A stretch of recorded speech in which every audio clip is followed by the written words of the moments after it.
Welcome back to another episode Lego Star Wars the video game. In the last episode, we managed to be at episode 2 in its not in its entirety. And in this episode, we're gonna tackle episode 3, Revenge of the Sith. In fact, we're gonna do 2 levels in this episode, as I mentioned in the previous one, that all of its levels are split in between that half of them are long and then the other half is not that long. So it's like, for example, this level is long, not this level is short, then this level is a bit longer than the previous one, then this level is short, and then this level is long. However, the order is shifted for the last 2 levels. Like this one is long and then this one is short. So yeah, that's how I'm gonna do it. So anyway, let's start with the first level of episode 3 being Battle over Coruscant.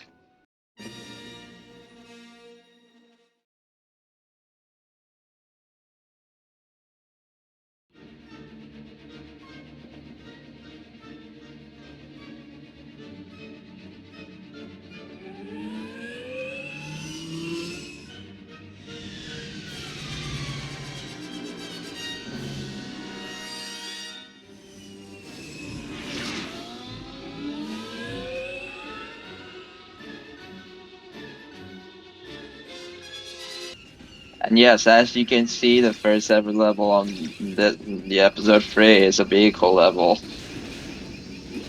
Now, fun fact about this game, and it's that since it's a game released on 2005, it actually Revenge of the Sith also released on that same year on theaters. Now, this game in particular actually released about 2 months before Revenge of the Sith on theaters. Now, this game, from what I've seen or from what I've heard, that actually they were given an earlier version of the movie. So one of its levels that we're gonna see like later down the line is actually a deleted scene from Revenge of the Sith that it got cut out from from the actual movie. And most of the soundtrack used on these type of these levels are from the original trilogy, meaning that we don't get to see music originated from Revenge of the Sith until they released Complete Saga, which is a fun fact that I wanted to point out.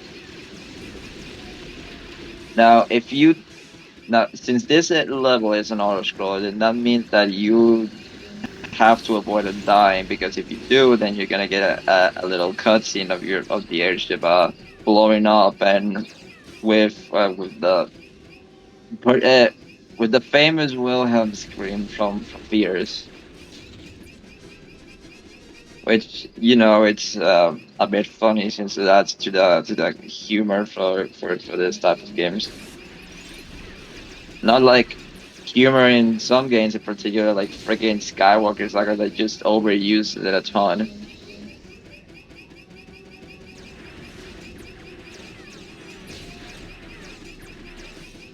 So we're making our way over here, and we have to be careful with that we don't hit any of the corners because we might end up dying.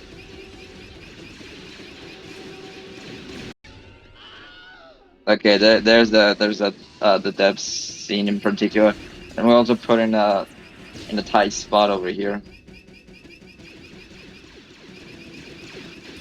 Now, if we mash the B button in this case, because I'm playing on the GameCube version, then we manage to uh shoot faster than we usually do. Now, this is very useful for speedruns since they in Complete Saga, because they can get up to 100,000 stars by doing this strat. Yes, it can slow your hand a bit by doing this, but it's fun having those numbers go up by getting skyrocketed. Now, of course, there is also a trick at this level that speedrunners also use, and it's that they intentionally take damage on the process, so that at one point they end up uh, having an intentional death, and that way the ship can go way faster than it usually goes, skipping most of the making the entire final part of the level way faster. Now we open this gate and it'll be the end of the level. And we also got True Jedi and all the mini kits in the process.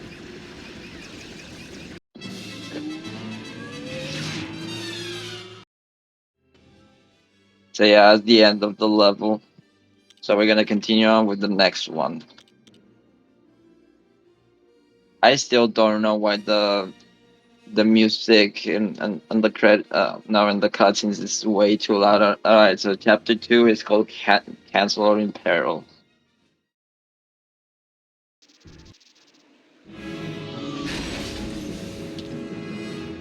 So it's one of the few appearances of Palpatine at least in the prequel levels. So yeah, we now get to control Obi-Wan and Anakin. Now Obi-Wan for some reason kind of looks like that game uh internet personality Ultra I've played with Face Train that is called that it's Alex Yeek, if you know what I mean, because of how largely his beard is, and for some reason they also gave him red pants, and then Anakin just according to like if you have seen Simple Flips Lego Star Wars 2 race, then he's like G like a Lego version of Jesus. So we're gonna defeat all these droids, and that right now the song from the prequels, not from the prequel, not from the original trilogy that it's playing right now. It's actually the from A New Hope when when Han and Luke go on a mission to rescue Princess Leia. So this is a very interesting game in particular because of that. Because we don't get to hear that if we ever do complete Saga. But I guess it's for the best.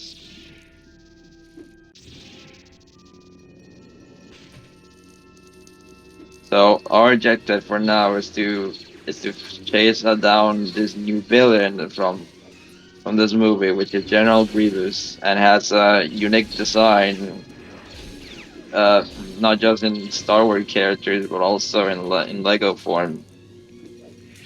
Apart from also being like an early concept, not early concept, but Lego wasn't that developed by that time. All right, so we got a first minikit here by brute force. We get even more droids that we need to take care of, including super battle droids. That just so happens to be over here, and droidicas are winning up there. So you have to use the force to create platforms that only the Jedi's can use, or high jump characters, because they also have the ability to double jump.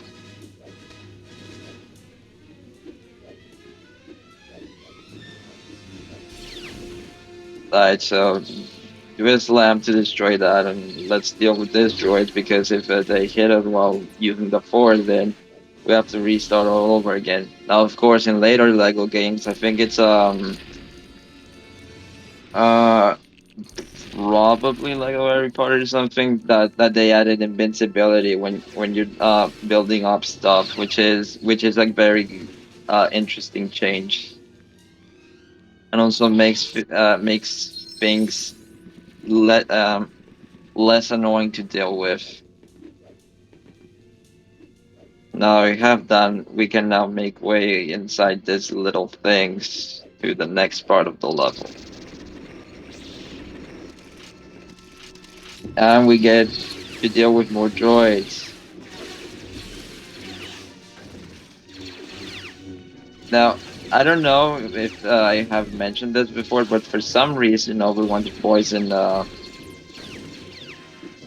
GameCube version for both this game and Lego Star Wars 2 is actually high pitched when compared to the other versions of this game of this and Lego Star Wars 2, which I don't know if it was intentional or not, or is it something that I cannot confirm because it's been a while since I've played this games in particular.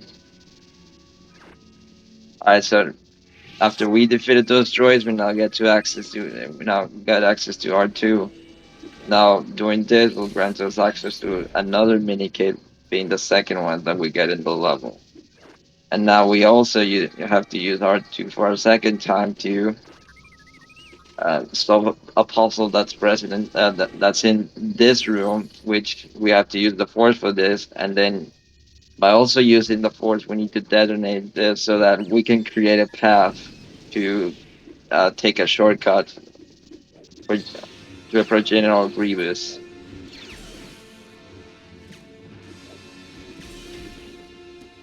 Now, this room in particular doesn't have anything noteworthy to stand out on that I'm almost close on dying. I know this mini kit you can get it without having to use the hatchet.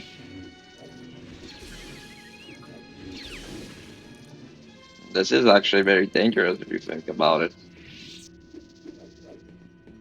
Can I? Okay, so I think I have an idea. No, okay. Hmm. Oh wait. No. I think I remember. So we use this to have a way for our two to get on the top, so that we continue on and then die on the process because I was low on health. Yeah. So I know how to do this. You actually need okay for that minikit you initially have to use a young Anakin to get that. However, there is a cool strat that we can do, and it's use R2. So we can do this and get to this and get access of Force minikit, which is nice. Now using here R2 can get to this part of the level so that can use this panel and then we switch to a Jedi character because there's a fight coming on.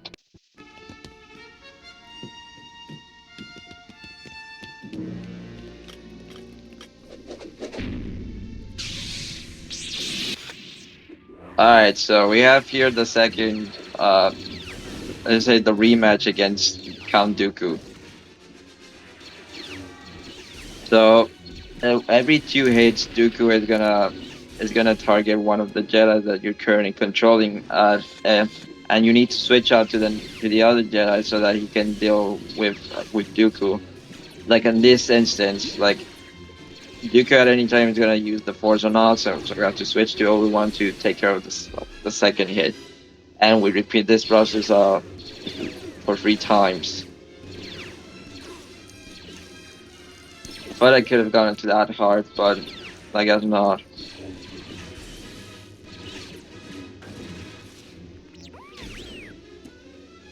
So we're gonna take care of this super battle droid before we finishing off Dooku. While RT just gets to do nothing because he's inoffensive against these bosses.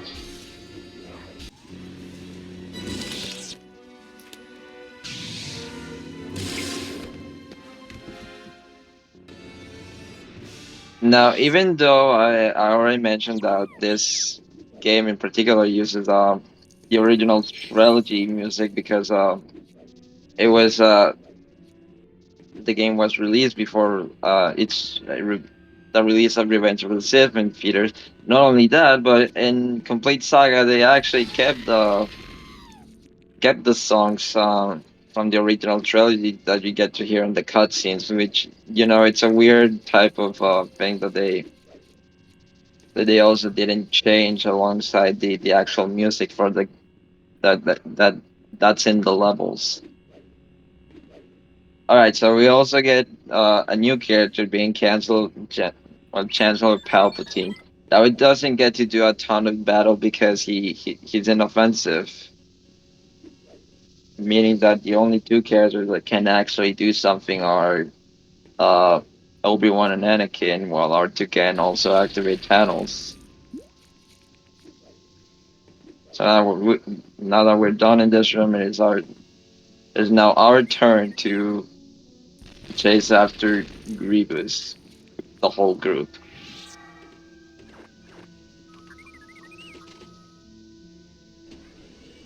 So we're using this doors to find secrets, or we cannot activate all of them because we also need a protocol droid for that. Then over here we get ourselves another mini kit, and then there's another protocol droid. Um, how's it called? A panel. Yeah, that's it. Now we need to run away from this because it will insta kill us if we don't don't get to act.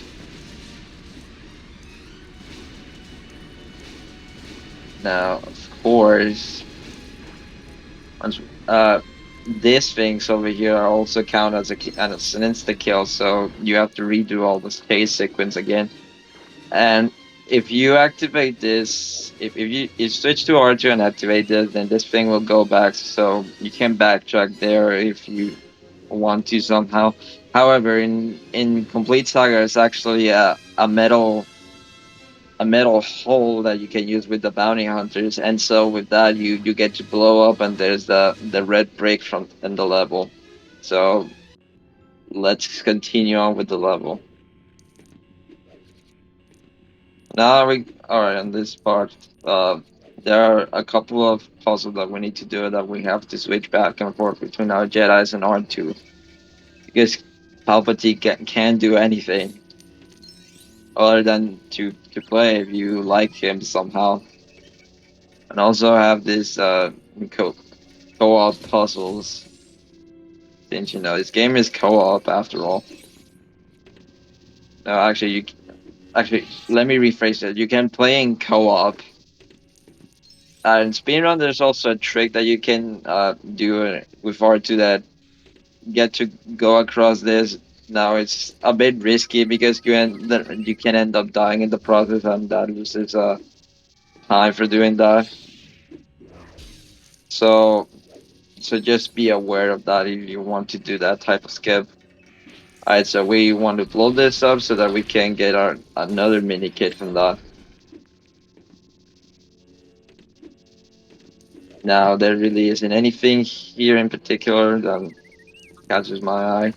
And then we switch to R2 again so that we can use this panel so that we get to the final part of the level.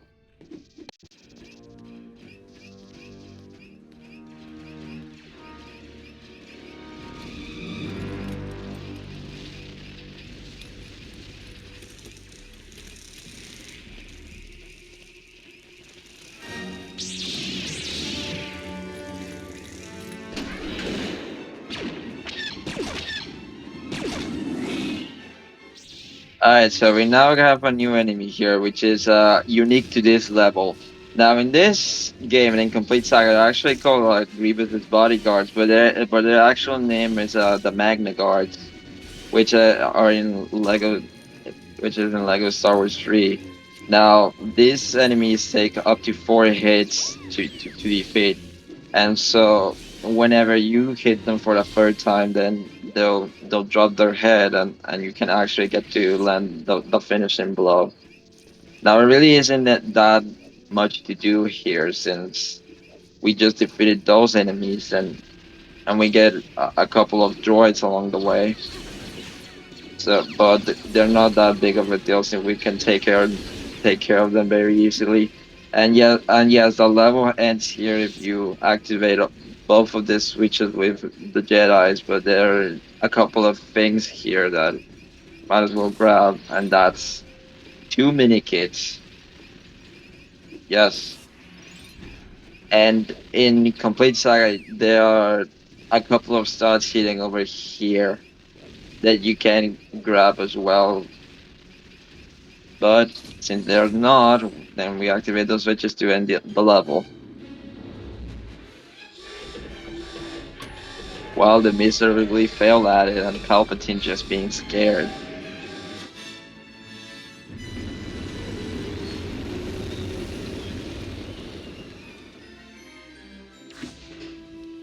Another happy landing, don't you agree?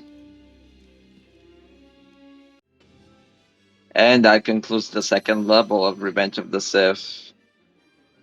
Alright, so that is gonna be it for this episode, and in the next one we're gonna do the other two levels of episode 3. So I'll catch you later. See ya.